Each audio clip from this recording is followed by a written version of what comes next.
大家好，肝臟係我哋消化系統裏邊其中一個最重要嘅器官。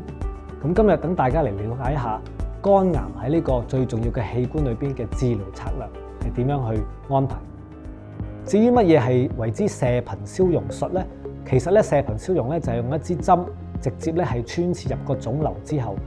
用呢個叫 radio frequency 產生一個熱力咧係去引致呢個癌細胞咧壞死嘅。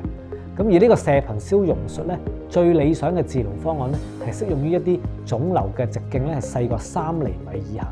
當呢個腫瘤大過3厘米至5厘米咧，射頻消融術咧嗰個成效咧就會大大咁樣減少。而細過3厘米咧，我哋知道咧射頻消融術嘅成效咧，幾乎咧同呢個外科手術切除嘅效果咧係差唔多嘅。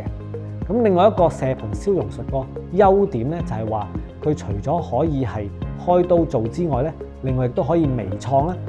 甚至乎咧係用呢個穿刺介入嘅方式係去做，亦都係唔需要開刀咧，都有機會做得到嘅。射頻消融術另外一個特點咧就係話，佢可以做完一次之後咧，如果第日將來有第二個地方有一個細嘅腫瘤出現咧，亦都可以重複咧係去做呢個射頻消融術嘅。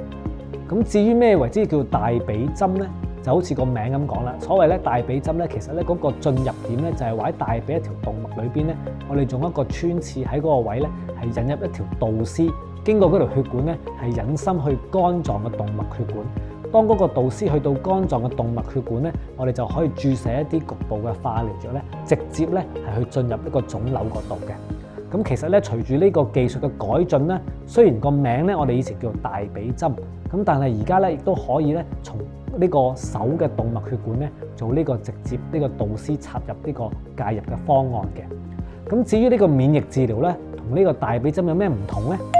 免疫治療咧純粹係一個藥物嘅治療，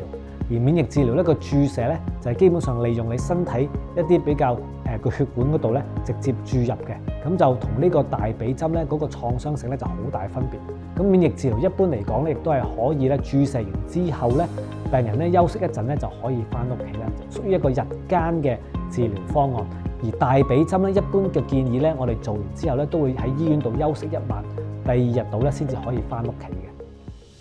咁其實咧肝癌治療呢個研究上高咧，近呢幾年咧亦都有啲大躍進嘅進步嘅。要知道咧，其實而家肝癌治療咧多咗好多唔同嘅選擇，包括咧喺個藥物治療方案咧，亦都多咗好多新嘅藥物啦。另外咧喺呢個電療方面咧，亦都多咗好多唔同方法咧做一個電療嘅。咁所以咧點樣係為之影響到我哋嘅治療方案呢？嗱，打一個比喻咧，以前咧基本上嚟講，如果個病者一開始診斷咗肝癌之後，判斷咗個腫瘤唔能夠適合做手術切除，唔能夠適合做移植咧，好多時咧呢個咧已經係一個終極嘅方案㗎啦。咁但係近呢幾年咧，我哋發覺咧，如果我哋用一啲免疫治療，甚至乎結合埋其他一啲介入嘅方案，或者一啲電療嘅方案咧，好多時候咧我哋見到咧嗰個腫瘤咧能夠咧係大幅咁樣縮細。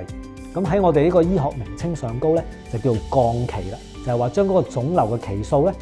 由中期降做咧呢個早期，甚至乎呢個晚期咧係降到呢個中期或者呢個早期。咁當呢個腫瘤咧達至呢個降期嘅效果嘅時候咧，我哋都可以咧重新咁樣審視咧呢個腫瘤咧可唔可以咧係適合做呢個切除啊，甚至乎咧做呢個移植嘅手術㗎啦。咁所以咧，因為而家嗰個肝癌嘅治療方案咧多咗好多唔同嘅性質，咁所以最重要咧就係揾一個專業嘅有肝癌治療嘅經驗嘅專科醫生咧，係去探討一個最適合你自己嘅治療方案嘅。本會現時嘅會員裏邊啦，又或者我哋而家關顧緊嘅病人裏邊啦，其實大部分嘅康復者咧，我哋所認知嘅就話，無論佢當時咧係遇到一啲好困難嘅時間，包括曾經好無助啦，曾經好恐懼啦，亦都曾經可能係面對一個好重大嘅病患啦。但係經過咗一啲嘅治療之後咧，其實而家我哋睇到佢哋咧生活得同正常其實差唔多。就算你係做肝臟移植手術咧，除咗你話要食抗排斥藥之外咧，其實佢哋所有嘅生活其實同我正常冇分別。有啲人係照翻工啦，有啲人就可能退咗休啦，或者冇做嘢啦，但係佢個生活好多姿多彩。譬如可能每個禮拜去做運動啦，甚至一年裏邊咧，原來有一兩次一啲大型比賽喎，可以俾佢哋去聯誼下玩下嘅喎。咁另外有一啲咧，佢雖然未必運動，但係其實咧佢哋又可能咧係好熱心去做翻個義工，類似以前幫佢嗰啲義工嘅工作，去幫助一啲嘅同路人，包括入翻醫院去探訪啦，包括去可能去支援一啲同路人啦，甚至一啲唔同活動裏邊咧，都去解答翻一啲同佢以前都有類似經歷嘅一啲病人咧嘅疑問嘅，即係都係用佢親身嘅一個經驗去分享。咁喺我哋所認知裏邊咧，肝病真係唔係咁可怕嘅。咁有關肝癌咧，其中一啲嘅治療方法咧，就俗稱叫大髀針，咁我哋就簡稱叫局部化療嘅。即係話喺呢個大髀嗰度咧，就有揾條導管咧，就經過你個大動脈咧，就入到去接駁喺肝臟度打啲藥水。咁我哋好多個病友咧，俾我哋一啲嘅小 tips 咧，就話第一樣嘢咧，咁你就要心理準備啦。你去做之前咧，其實你個傷口附近咧，你都要做一啲清理，譬如都要睇下啲毛嘅。咁另外其實你都要喺張病床啦，就瞓一段短時間啦，真係唔係好耐。做嘅過程咧，其實你係基本上你一個半身麻醉嘅啫。咁其實你係會睇到個 mon 咧，啲針去到邊個位置啊？咁你自己就要選擇啦。究竟你睇定係唔睇咧？咁樣。咁另外咧就話，當你做完之後咧，絕對唔好落床，亦都唔好做任何嘢，因為你係着咗一個壓力褲，幫助你啲血液咧唔會咧逼咗出嚟。當你瞓一晚咧，都唔好亂咁喐啊！真係要乖乖地。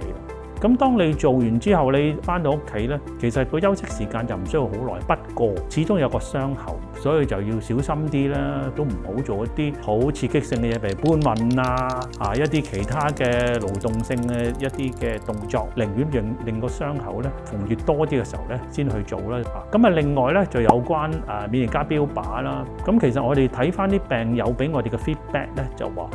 因為佢都係靜脈注射嘅，咁其實事前真係冇乜嘢去做喎。咁你就係你走咗過去喺醫院某個地方，譬如嗰啲叫診斷中心啦，咁你就喺靜脈吊入去啦。咁你吊嘅過程，你咪喺度等咯，即係其實有少少似吊葡萄糖水咁啫嘛。其實我哋知道副作用咧又唔係好大，當然你話完全冇就好難嘅，因為唔同人咧有少少唔同嘅副作用啦。嗱，我哋就 so far 又唔係見到好大嘅副作用咯，咁都好快可以正常生活嘅，尤其佢嘅生活水平咧其實都係差唔多嘅。咁呢個係我哋嘅認知啦。